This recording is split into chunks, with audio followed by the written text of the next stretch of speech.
아멘. 오늘은 우리 창세기 41장 통해서 하나님이 하시리이다 믿는 사람들의 삶의 모습은 어떠해야 되는지 말씀을 우리가 받고자 하는 것입니다. 우리는 지난주에 이제 창세기 40장을 통해서 요셉이 옥에서 술 맡은 관원장과 또 떡 맡은 관원장의 꿈을 해석했고, 그 꿈이 그대로 이루어지면 술 맡은 관원장에게 나를 좀 생각해서 억울하니까 이 옥에서 좀 빼내달라라고 부탁을 했는데, 40장 마지막에 술 맡은 관원장이 요셉을 까마득하게 잊어버린 것으로 이렇게 마치게 되는데, 오늘 창세기 41장의 1절에 보니까 이제 그로부터 이제 2년이 지났다고 말씀하고 있습니다. 그래서 그 사건 이후에 2년 동안 아무 일도 없었던, 그야말로 옥에서 어떻게 그런 일이 있을까라고 하는 그런 원망을 충분히 가질 수도 있는 그런 상황에 요셉이 처하게 되는데, 어느 날 이제 그 이집트의 바로 왕이 꿈을 꿉니다. 두 번에 걸쳐서 그 꿈을 꾸는데, 그 중에 하나는 나일 강가에 아주 보기 좋고 살찐 암소 7마리가 올라오더니 풀을 뜯어먹는 그런 꿈이었습니다. 그런데 잠시 후에 그곳에 다시 아주 여이고 또 파리하다고 그랬는데 아주 못생기고 말랐다는 뜻입니다. 그래서 암소 7마리가 또 강에서 올라오더니 이번에는 살찐 암소를 다 잡아먹은 것입니다. 그래서 잠에서 깨어버린 거예요. 그런데 잠시 후에 또 잠을 들었는데, 이 바로왕이 이번에는 꿈을 보니까 한 곡식줄기가 나오는데 아주 충실하고 잘 익은 이삭이 7개가 거기에 달려 있었던 것입니다. 그런데 잠시 후에 이제 동풍에 바짝 말아 형편없는 이삭 7개가 나오더니 이번에는 잘 익은 이삭 7개를 삼켜버리는 것입니다. 바로는 이것이 보통 꿈이 아니라는 것을 깨달았었고요. 너무 생생했어요. 암소의 숫자와 이삭의 숫자까지 기억할 정도니까 그 꿈이 얼마나 생생했겠어요. 게다가 이 두 꿈의 세부 내용은 달랐어도 그 구성은 또한 똑같았어요. 뭔가 그런데 느낌이 오는데 8절에 보니까 아주 번민할 정도의 고통이 있었고, 21절에 보니 그 꿈을 꾸고 났는데 흉하더라. 불길한 조짐이 찾아오기 시작합니다. 이 꿈을 통해서 하나님께서는 이제 이집트와 중동 일대를 휩쓸을 거대한 변화와 위기의 모습을 이제 보여주신 건데, 이 일을 위해서 하나님은 준비하신 것이 있었습니다. 하나님이 하시는 일은 언제나 사람을 통해서 하셨잖아요. 그래서 이번에 하나님께서 사람을 준비해 주신 것입니다. 바로 요셉이라는 사람이었습니다.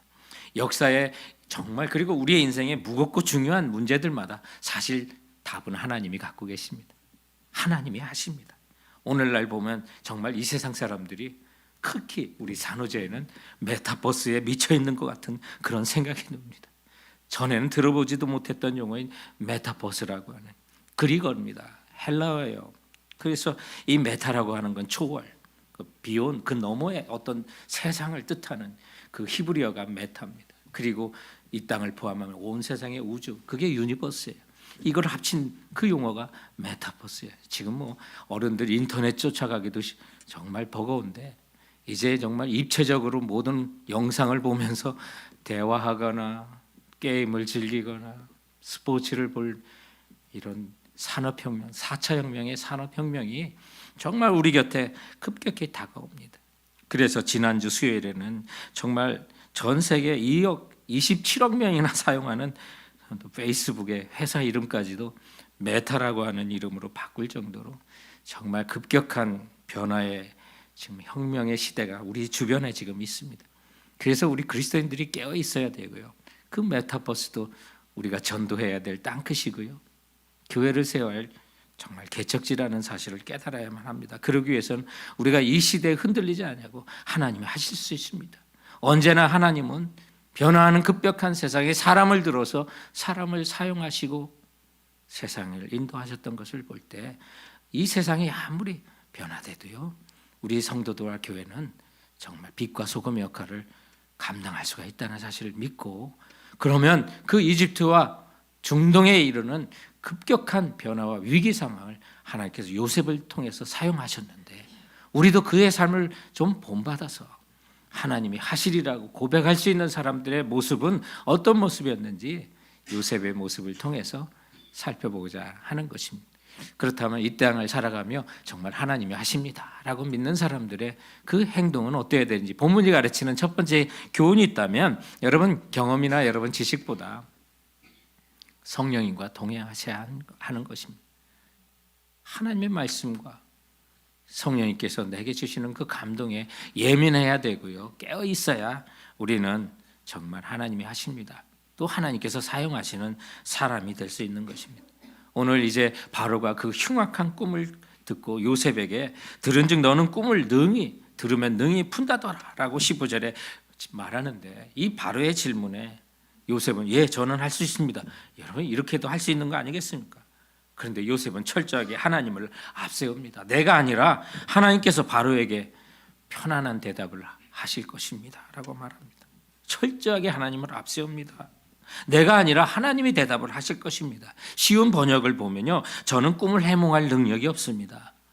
하나님께서 왕을 위하여 해몽해 주실 것입니다. 이렇게 번역이 되어 있습니다. 요셉이 얼마나 담대합니까? 당시 이집트의 왕은요 신입니다. 여러분 이거 아셔야 됩니다. 신과 같은 존재예요. 그 제국가 왕 앞에 꺼리낌 없이 하나님을 증거하고 있는 거 보세요. 그런데 요셉의 신분이 지금 회복된 게 아닙니다. 여전히 죄수의 주제에 정말 말 한 번 잘못하면 언제 목이 날아갈지 모르는 상황입니다. 실제적으로 2년 전에 떡 맡은 관원장을 매단 사람이 이 사람입니다. 그러나 요셉의 고백은 무엇입니까? 내가 아니라 하나님이십니다. 이 고백에는 하나님을 하나님 되게 하시고 그의 삶에서도 하나님을 예배하는 거고 하나님께 영광을 돌리는 것입니다. 바꿔 말하면 당신이 이 애굽 제국을 다스리고 있지만 이 역사를 주관하시는 분은 하나님이십니다. 바로 이 고백이지 않겠습니까? 그런데 우리는요 자신의 능력이나 경험 이런 지식을 과시하고 싶은 그런 유혹들이 늘 있어요. 그 일을 위하여 사탄은 계속 우리를 충동질해요. 하나님께서 영광 받으실 자리에 나를 앉히려고 하고요. 내 이름을 높이려고 하고요. 근데 속지 마세요. 내가 아니라 누구요? 하나님이 하시리라. 그런데 어떤 성도들 보면 반대로요. 자기가 잘못해놓고 내가 아니라 이렇게 핑계대는 사람도 있어요.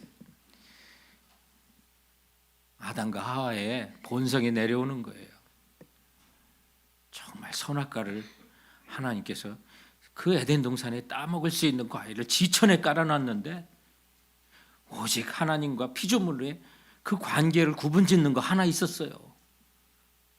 그게 선악과예요. 근데 그거 못 먹어가지고 하나님께서 내게 주신 저 여자가 내가 아니라 하나님 반대로 사용하는 경우가 있어요. 제가 어제도 이 질문을 받아서 그런 거예요. 이 얘기를 해요. 내가 아니라 하나님이 뭔가 잘못된 거는 하나님께 돌리려고 하고 영광은 본인이 차지하려고 할 때가 많이 있는 거예요. 그러나 정말 하나님이 이 세상을 주관하신다고 믿는 사람은 요셉처럼요. 내가 아니라 누구라고요? 하나님이십니다. 이런 믿음의 고백을 해야 하는 거예요. 그런데 저는 이 고백 속에 평소에 옥에서 요셉이 어떤 마음을 살았는지를 알게 되더라고요. 정말 세상 사람이 자기를 기억하지 못한다고 원망을 가지고 살았을 만한데 어떻게 보면 자기는 완전히 잊혀진 존재처럼 느껴질 그 옥에서의 2년의 시기 속에 요셉이 어떤 자세로 살았는지 이 고백 속에서 느끼게 되더라고요. 하나님이 하셨습니다.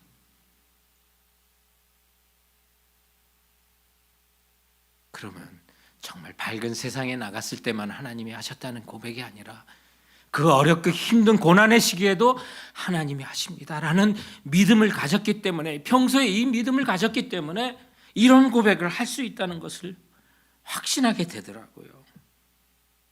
술 맡은 관원장이 까마득하게 요셉을 잊어버린 그 2년의 시기에도 하나님 하실 거라는 믿음이 있었기 때문에 그리고 그의 술 맡은 관원자가 떡 맡은 관원장의 꿈을 해몽한 것도 하나님이 하셨고 그런 마음이 있었기 때문에 바로가 그를 불렀을 때도 그 모든 것도 하나님이 하시리라. 성도 여러분, 하나님이 침묵하실 때도 일을 하시는 겁니다. 운행하시는 거고요. 내가 보지 못하는 그 순간에도 하나님이 일하고 계심을 믿어야만 하는 것입니다. 이를 하여 세상 가운데 정말 효과적으로 증언하는 정말 믿음의 사람이 있어요.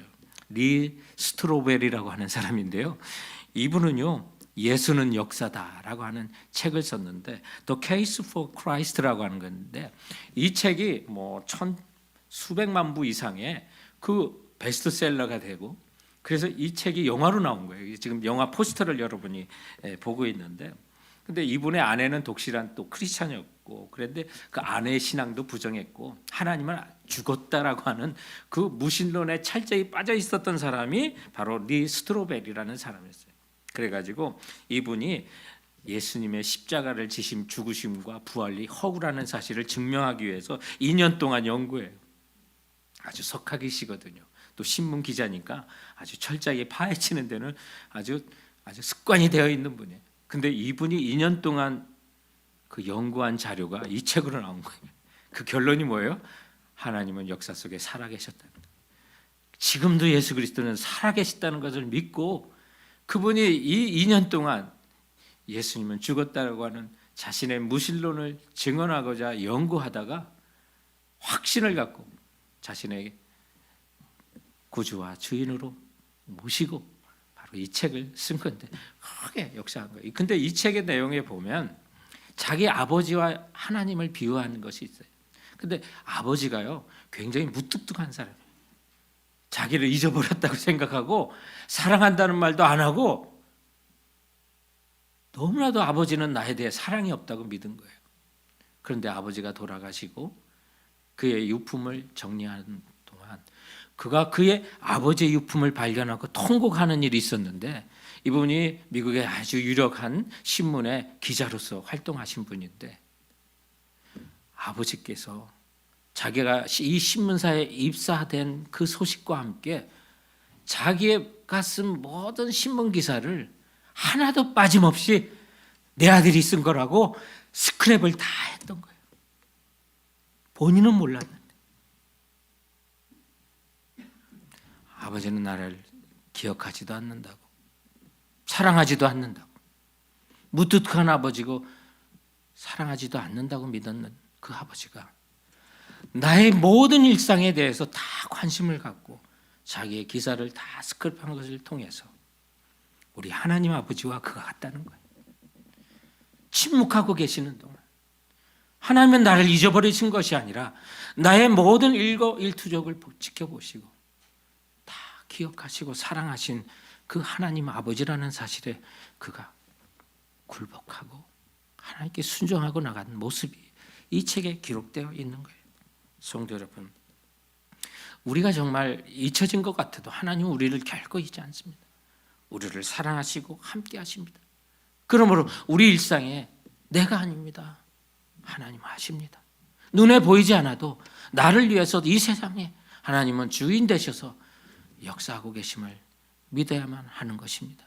이 일을 위해서는 우리가 정말 성령 충만해야 이 사실을 깨닫는데, 여러분 성령과 동행한다는 게 다른 게 아니에요. 성령 하나님께 철저하게 순종하는 것이 동행하는 거예요. 말씀 가운데 일상의 모든 일에 내가 아니라 성령님 오늘 내가 이런 일을 해요. 여러분 기도하실 때 그렇게 고백하세요. 나와 함께 해주세요. 도와주세요. 오늘 내가 누구를 만나요. 이런 일이 있었으면 좋겠어요. 그렇게 또한 기도하며 나가는 거예요. 저는 이것이 수동적인 믿음의 태도라고 생각해요. 내가 주인 돼서 성령을 인도하는 게 철저히 바보짓이에요.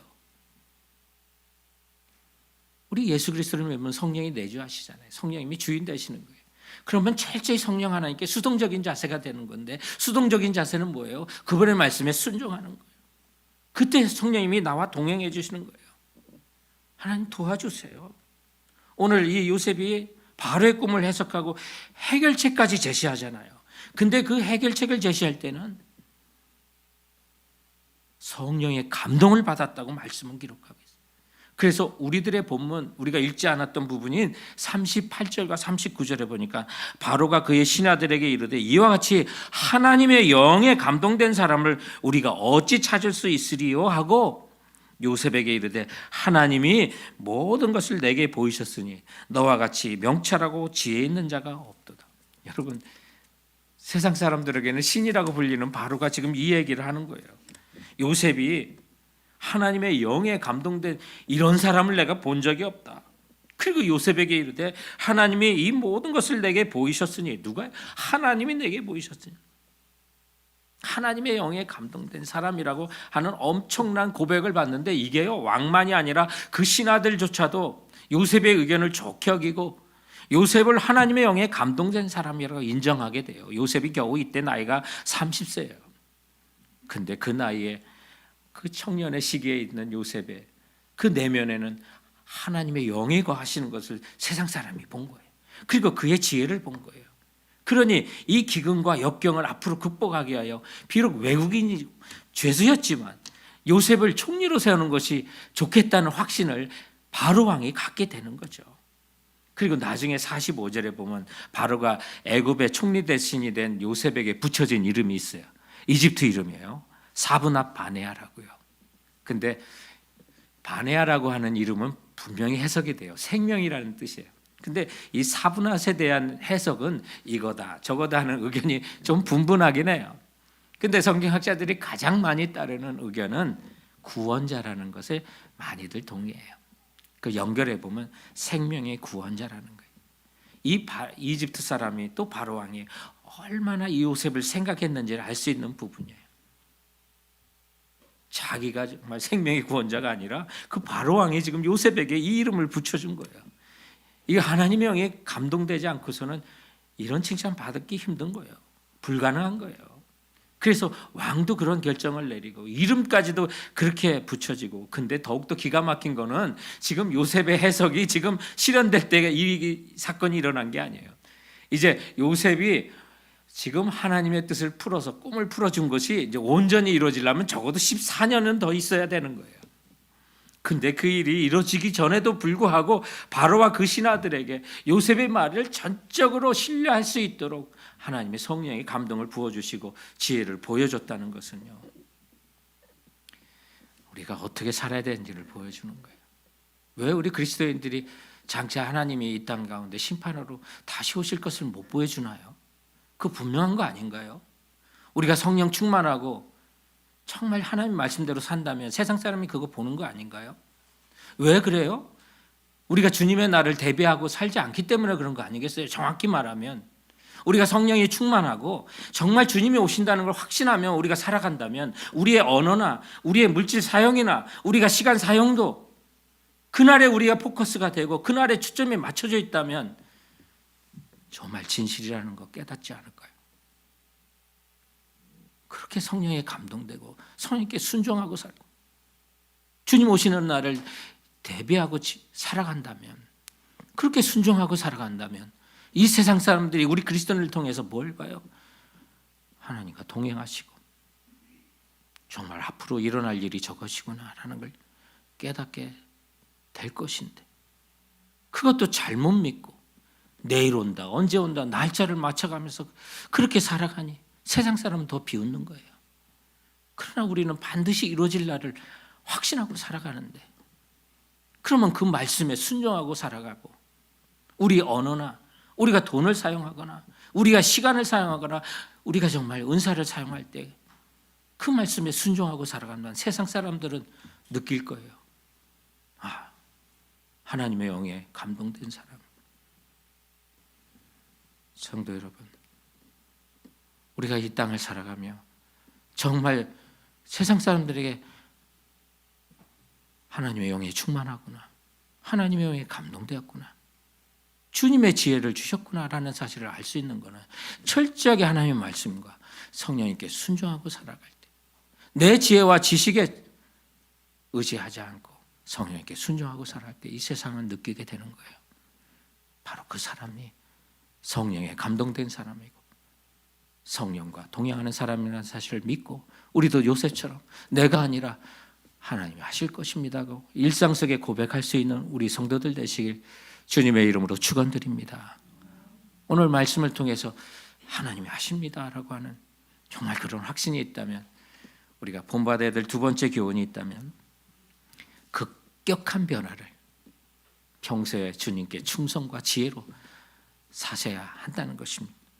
하나님이 정하신 많은 일들이요, 결정적인 일들은요 급격히 일어납니다. 성경에도 보면 호련히, 갑자기, 급히 이런 말들이 너무 많아요.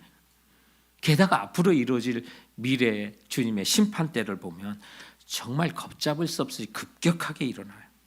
물이 바다를 덮음같이 서서히 이루어지는 일도 있지만 정말 하나님이 하실 세상을 변화시키는 많은 일들이 급격히 일어나는 일들이에요.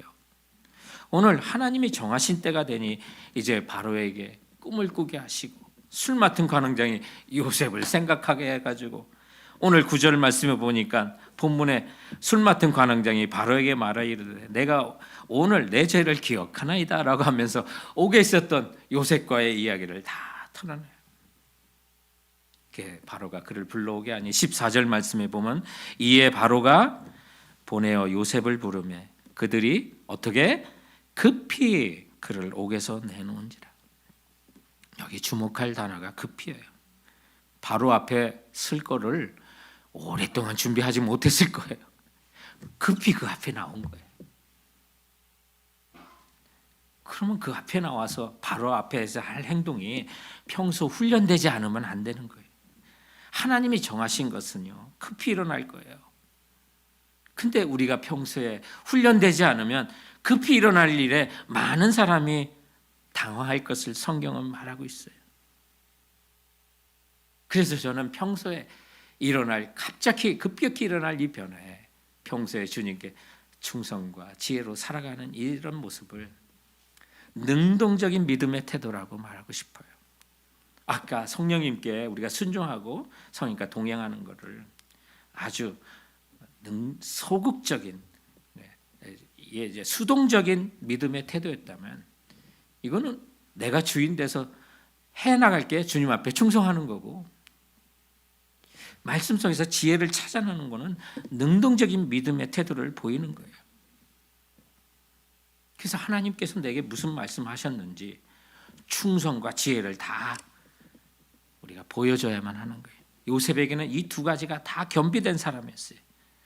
요셉은 꿈을 잘 해석해서 총리 대신이 된 것으로 우리 눈에는 보이지만 하나님이 보실 때는 요셉의 평소에 충실함과 지혜로움이 있었기 때문에 그를 그 자리에 앉히신 거예요.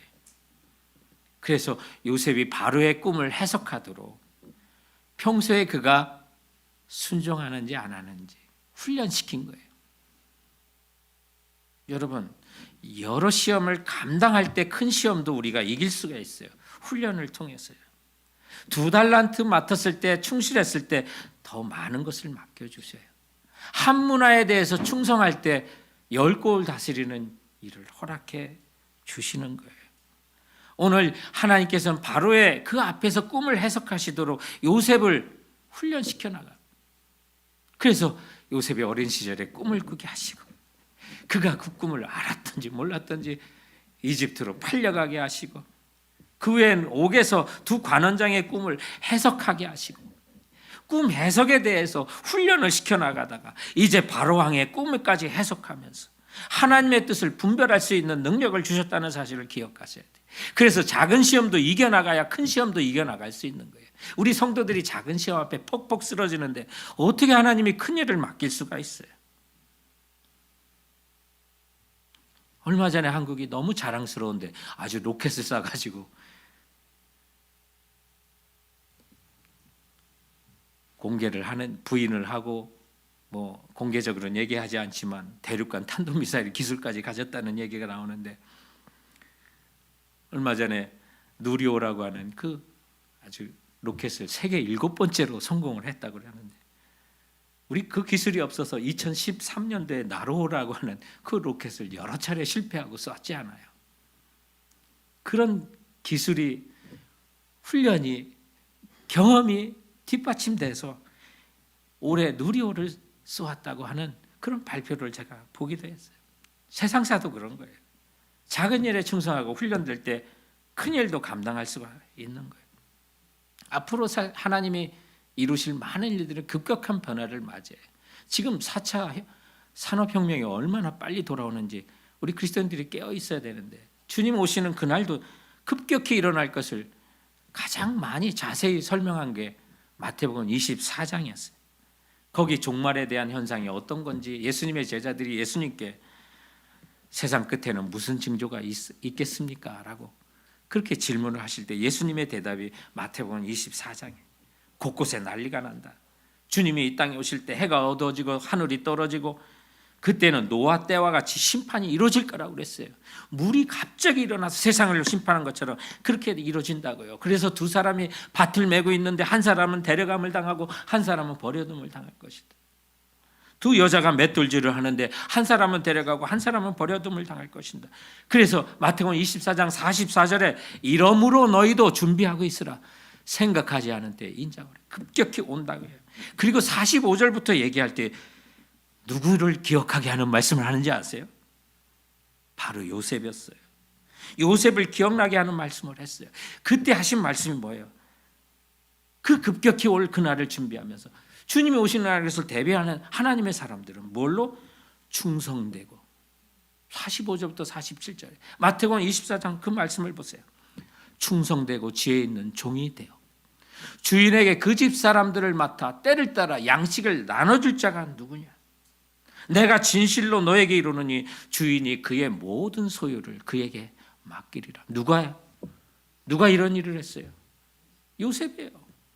충성되고 지혜 있는 종이 돼요. 그러므로 이 요셉을 기억하면 우리에게 하나님 주님께서 말씀하시는 게 뭐예요? 급격히 이 세상에 변화가 오더라도 우리 그리스도인들이 어떠라고요? 충성되고 지혜를 갖고 살라고 말하는 거예요.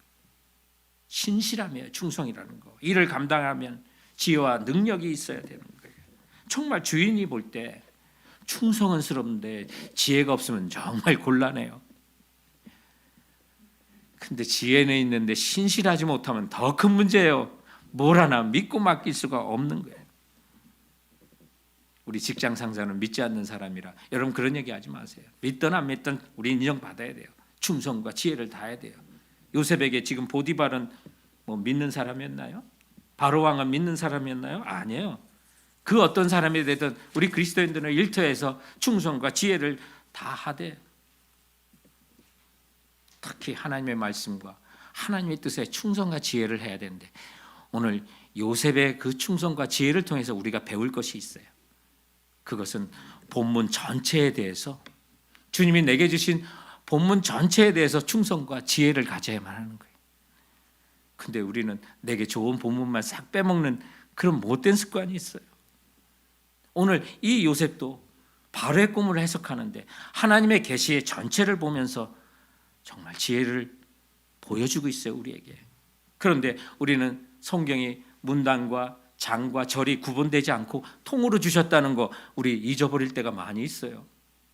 하나님께서 우리 성경 본래 주실 때 장절 나누지 않고 주신 거예요. 그런데 우리가 찾아보기 쉽도록 그 장절을 나누다 보니까 전체적인 메시지를 들으려고 하지 않는 아주 그런 습관들이 들어요. 그래서 만약 그런 습관을 가지고 우리가 이 바로의 꿈을 해석한다면 살찐 암소 7마리만 눈에 들어왔을 거예요. 거기에만 아멘 아멘 할렐루야 하고 암소가 굉장히 살쪘네요. 앞으로 7년 동안 풍년이 온다네요. 그것만 믿고 그 뒤에 오는 아주 파리하고 흉악한 암소 7마리가 살찐 암소 7마리를 다 잡아먹는 거 보려고 들지도 않을 거예요. 축복의 말씀만 좋고 그 뒤에 나오는 경고의 말씀에는 관심도 갖지 않으려고 하는 그런 모습이 우리에게 솔직히 있잖아요. 그래서 경고의 말씀에 귀를 틀어막는 거. 근데 요셉은 7년의 풍년도 보고 그 후에 7년의 흉년도 보고 그런데 그의 삶의 태도는 7년 흉년을 대비하는 삶의 지혜를 오늘 이 본문 속에서 우리가 배우게 돼요. 주님의 계시는 거기까지. 근데 성령에 감동돼서 그가 가졌던 그 지혜가 34절부터 오늘 본문 36절에 있는데 요셉이 이렇게 대답해요. 바로께서는 또 이같이 행하사 나라 안에 감독관을 두어 그 7해 풍년에 애굽 땅에 5분의 1을 거두되 그들로 장차올 풍년의 모든 곡물을 거두고 그 곡물을 바로의 손에 돌려 양식을 위하여 각 성읍에 쌓아두게 하소서. 이와 같이 그 곡물을 이 땅에 저장하여 애굽 땅에 임할 7해 흉년을 대비하시고 땅이 이 흉년으로 말미암아 망하지 아니하리이다. 여러분, 요셉은요 7년의 풍년에 교만하지 않는 사람이 7년의 흉년을 지혜롭게 관리하는 사람, 백성들의 인기를 위하여 그 7년의 흉년 동안 무상으로 퍼주지 않을 사람이었어요. 자기 삶에 책임지게 할 사람이 바로 이 요셉이었어요. 그러니 바로왕도 요셉에는 대안이 없다는 걸 깨닫게 되는 거죠. 하나님이 원하시는 것은 요셉처럼 급격히 변화될 이 시대를 준비하는 사람이에요. 하나님 뜻 가운데 삶의 적용을 찾아내는 그 지혜가 있는 사람, 요셉처럼 흉년의 7년에 관심을 온전히 두지 않고 그 뒤에 오는 7년의 흉년을 준비하면서 5분의 1을 비축할 수 있는 그 지혜, 하나님이 주시는 전체의 말씀에, 그 본문 전체에 대해서 충성하고 그 본문 전체로부터 지혜를 얻어낼 수 있는 하나님의 사람. 그렇다면 오늘 이 본문이 주는 교훈은 뭐냐면, 우리도 흉년의 날에 하나님이 심판하실 그 심판의 날을 위하여 지금 5분의 1을 남길 수가 있느냐는 그 질문을 하나님이 우리에게 하시는 거예요.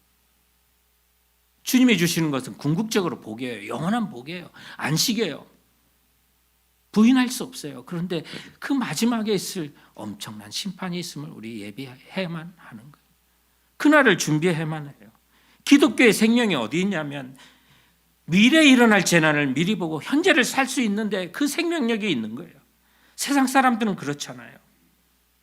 근데 우리는 주님이 언제쯤 오신다는 그 징조 정도는 알고 살 수 있게 돼 있어요. 선악간에 심판하실 것을 믿어요. 코로나 재앙보다 비교도 안 될 마지막의 흉년이 어떤 건지 우리는 성경을 통해서 알고 있어요. 그러나 감사한 건 그건 일시적인 거고요. 영원한 것은 아니고요. 영원한 것은 우리에게 안식과 복을 주시는 것이기 때문에, 그래서 이 땅을 살아갈 때 신랑을 기다리는 그 10처녀 비유 중에 5처녀처럼 신랑 대신 예수님을 기다릴 수 있는 사람, 그 10처녀의 비유도 예수님께서 세상의 종말에 대한 마태복음 24장 말씀을 하시고 25장을 시작할 때 이 말씀을 하신 거예요. 주님 오시는 날을 대비하며 5분의 1을 비축하면서 신랑 대신 오시는 예수님이 오시는 것을 믿기 때문에 그날의 삶에 초점을 두고 현재를 통제할 수 있었던 사람, 그래서 그가 아끼는 그 고급스러운 그 기름을 태울 수 없었던 사람을 주님이 지금 찾고 계시는 거예요. 바로 그런 사람들이 하나님이 하십니다라고 고백하며 이 땅을 살아가게 되는 거예요. 성도 여러분, 우리가 비록 이 땅을 살아가고 세상이 아무리 변화돼도 우리의 관심은 미래의 한 사건에 초점이 있어야 돼요. 다시 오실 우리 주 예수 그리스도, 그리고 그분이 오시기 바로 앞에 있을 마지막의 환난 날을 위해서, 지금은 코로나 상황이라고 하지만 그래도 지금은 성도 여러분 풍년이라는 사실을 믿으시기 바랍니다. 이렇게 풍부한 때가 어디 있었어요? 이처럼 잘 먹고 잘 살 때가 우리에게 어디 있었어요? 돌아보면 우리 인생의 풍년이 바로 이런 시기입니다. 바로 이런 시기에 우리는 정말 주님 오시는 날을 대비하며 5분의 1, 요셉이 지혜로 가졌던, 지시했던 그 5분의 1, 내가 남겨야 될 그 5분의 1은 무엇이고 그 5분의 1을 비축할 창고는 어디인지, 이 시간 내 영혼에 그 음성을, 주님으로부터 오는 음성을 들어야만 하는 겁니다. 이 땅을 살아가며 그것조차 내 거라고 생각하는 분이 있어요? 5분의 1이 아깝다고 생각하세요? 여러분 생명은 누가 주셨나요?